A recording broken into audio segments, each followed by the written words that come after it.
La Tierra tiene 5.000 millones de años y nosotros, los humanos, no somos sino los últimos que nos hemos subido al tren de su historia. Solo llevamos aquí 4 millones de años. A pesar de ello, el hombre ha logrado descifrar la evolución de la Tierra gracias a los testimonios, las pruebas grabadas en la tierra y en la roca. Uno de esos enclaves geológicos lo tenemos en casa y además está considerado como uno de los más importantes del mundo. Es el Flysch de Zumaya, un libro abierto cuyas páginas nos narran la historia del planeta. Llevar esa historia a la gran pantalla es el objetivo de Alberto Gorriti-Berea y Asier Hilario. Con la presencia y los testimonios de expertos de todo el mundo, han convertido el objetivo de la cámara en testigo del Flysch.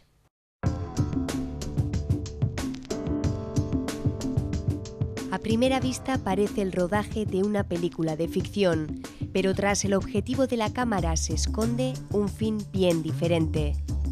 El rodaje del documental Flysch, el susurro de las rocas. Este regalo de la naturaleza se extiende entre Mutriku y Zumaya.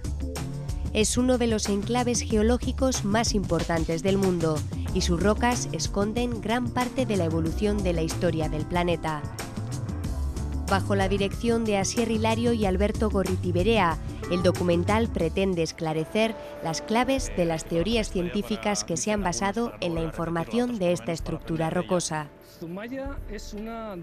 Para ello han querido juntar las opiniones de aquellos que mejor saben leer este libro geológico. Tenemos un registro de unos 60 millones de años. Este lugar es excepcional porque de aquí hasta Deva tiene un afloramiento que recoge de impotencia más de 5.000 metros de espesor de sedimentos y da una excepcional oportunidad para hacer análisis de muchos tipos. En este afloramiento es estupendo, son siempre frescas, son accesibles, es una historia de la Tierra durante unos 50 millones de años y se puede ver todos. Una visión general nos permite con una ojeada de punta a punta ver en nuestra mente el registro geológico.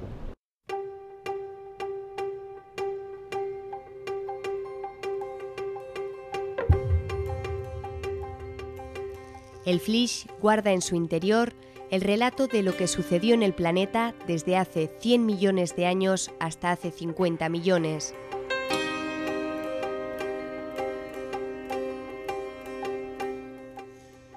Pero la estructura rocosa que hoy vemos en pie, en forma de montaña, comenzó a escribirse hace millones de años en el fondo del mar.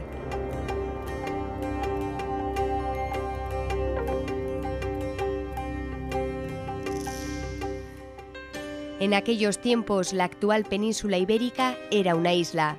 La línea costera quedaba en La Rioja y el País Vasco estaba sumergido.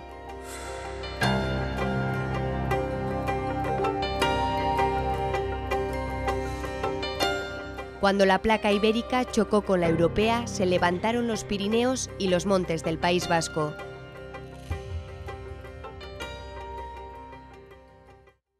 Vale, grabatzen isiltasuna mesedez. Entrevista Jaume Dinares básico. Jaume Dinares Tunel es experto en el análisis del campo magnético de la Tierra. Es el científico que ha relacionado la tendencia cíclica de la Tierra con los procesos tectónicos, climáticos y astronómicos. Y es que la información de estas rocas demuestra que la Tierra tiene tendencias cíclicas. La secuencia de este intervalo está compuesta por una alternancia de rocas blandas y duras, margas, que contienen más arcillas y capas duras que contienen más carbonato cálcico, que es más duro, y la erosión misma te hace exagerar esta composición. En el Flysch se intercalan los estratos blandos y duros. Los más fuertes tienen un color blanquecino y están compuestos por sedimentos de conchas y corales. Por eso son abundantes en carbonato cálcico. Los estratos más blandos, en cambio, están compuestos por una mezcla de barro y de conchas. Son el resultado del sedimento de barro de los ríos mezclado con las conchas de los organismos. Estos estratos, además, son capaces de mostrarnos el clima que predominaba en el exterior durante su formación.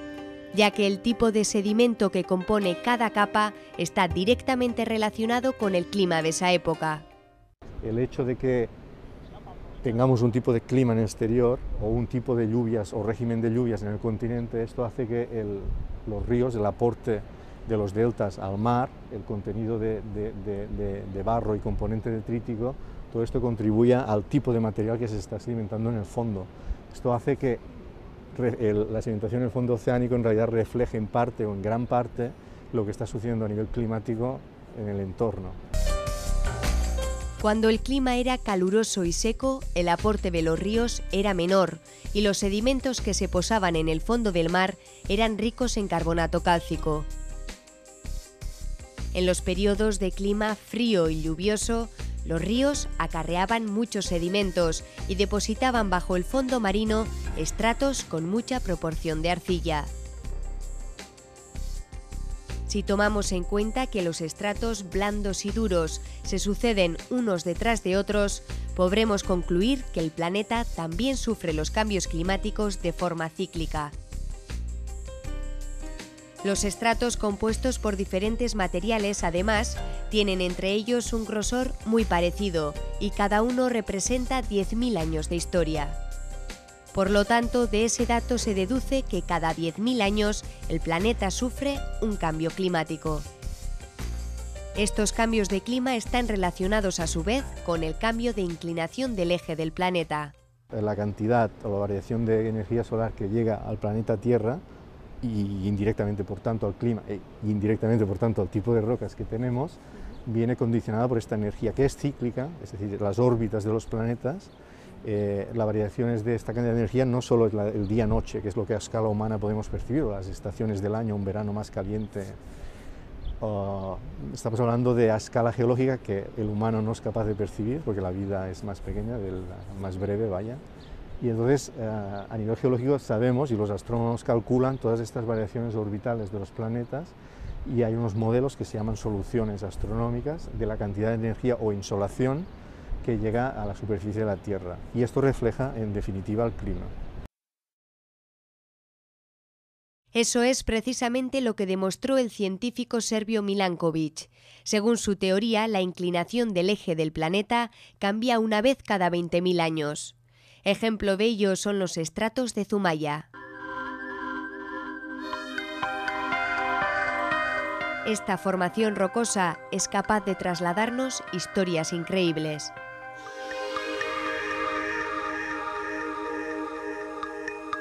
Entre Deva y Zumaya el flysch corresponde al periodo Cretáceo. Son estratos que se formaron hasta hace 65 millones de años. En las estructuras rocosas de ese periodo, los científicos encontraron más de 100 especies diferentes de fósiles y microfósiles. Sin embargo, en una de las capas que se encuentra en la cala de Algorri, el rastro de los fósiles disminuye repentinamente en un 90%. Yo estaba estudiando los foraminíferos planctónicos. Son pequeños animales que viven a la superficie del mar. Y todos ellos, unas 60 especies, se van a la extinción masiva. Al mismo tiempo que se encuentra una capa de arcilla, una capa de 10 centímetros. Y estaba mirando qué ha pasado en el mar oceánico. Estaba pasando algo catastrófico. Los resultados del análisis de esa capa arcillosa sin resto de fósiles fueron impresionantes. En ella encontraron iridio, un elemento químico muy abundante en los meteoritos y muy extraño en la Tierra. Jan Smith es uno de los pocos europeos que participó en la formación de la teoría de la extinción masiva de las especies. Él también encontró iridio en sus muestras y ese hallazgo abrió el camino a las teorías catastrofistas. He encontrado un método que se llama el Neutron Activation Analysis. Es para bombardearse una muestra con neutronos y se hacen materiales radioactivos. Y se puede detectar unos 34, 35 elementos juntos con esto. Yo he mandado a ellos todas mis muestras y durante 2 meses me han comunicado que sí, tú tienes también el iridio. Al hacer la medida vieron que la concentración era excepcionalmente alta, mucho mayor de lo que cabía esperar incluso, o se podía deducir de una sedimentación condensada, y entonces es cuando escribieron y pensaron en la hipótesis del posible impacto de un meteorito.